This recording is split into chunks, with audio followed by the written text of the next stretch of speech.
Alright, so this is going to be more of a story time video. So the other day, my friend called me and she said there's this leopard gecko that's being sold on Facebook, and it was a snow. And snows are really cool. I'll show you a picture right here. They're pretty amazing, and they're generally a very expensive breed. They're not like the $1,000, but $150 to $200 is not crazy. And so I was like, okay, I'm gonna get this. It was $150 for the leopard gecko and its setup. Setup was a 10-gallon tank with like maybe, I think, reptile carpet, hides, water dish, and then a heat lamp. I was like, I don't really want the enclosure because I'm not gonna use a 10-gallon for anything. So I just asked if I could buy the leopard gecko for $50, assuming she was gonna at least tell me $75, probably $100, and I was still gonna buy it for $100 because it was a good deal.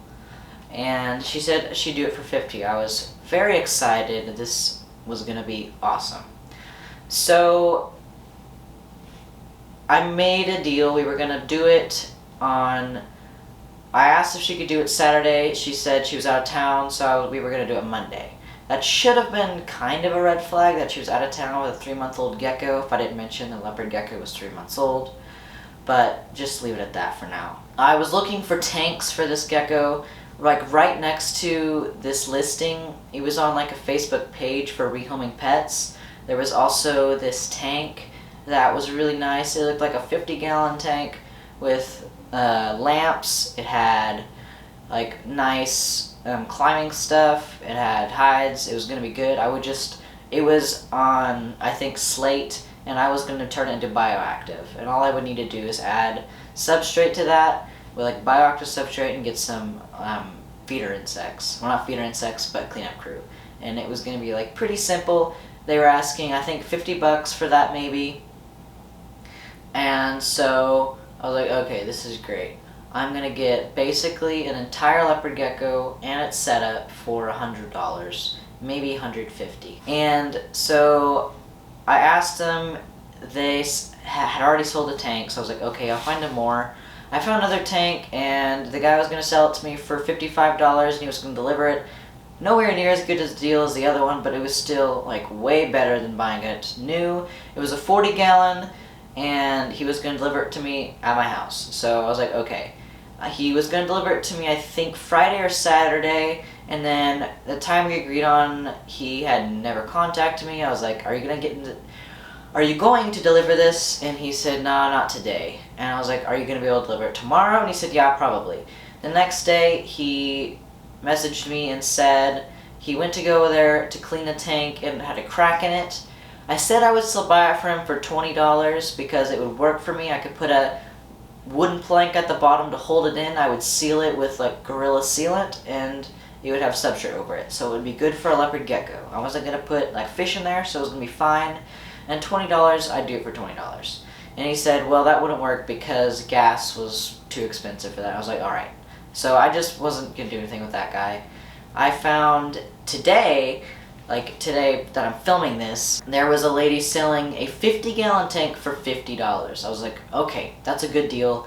I'm gonna get that. So I asked if I could buy it, and she was like, yes. And my dad went to go pick it up today at like 2:30, and then he picked it up at like maybe 2:40. At like 2:45, I got a message saying the leopard gecko was dead. Like, dead. I was like, what in the world? This leopard gecko was fine. I asked if it had any sickness, any disease, and she said not that she know of.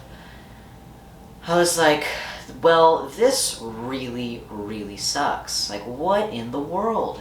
Because this leopard gecko looked perfectly fine in all of its pictures. I assume what happened is it didn't get fed for like multiple days. It could have been something else. It could have had a disease. I don't want to put all the blame on her, but my guess is it was probably not fed, which is super sad. Honestly, I'm glad it died before I got it and not while I had it, because I would be out $50. But it's not cool. And I'm really sad that that leopard gecko had probably a very painful last couple of days. And there's nothing I can really do about it. I figured I would show you this video and maybe give you some advice for the future if you're ever going to get a leopard gecko. Maybe ask for some future pictures. Not future pictures, current pictures. And say, I want some like current pictures of like what it looks like right now.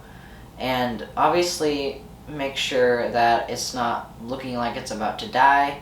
If it has disease, sometimes you won't be able to see that at all, and it's just a risk you'll have to take with buying reptiles from not like professional breeders or something, and sometimes you're just gonna have to take that risk.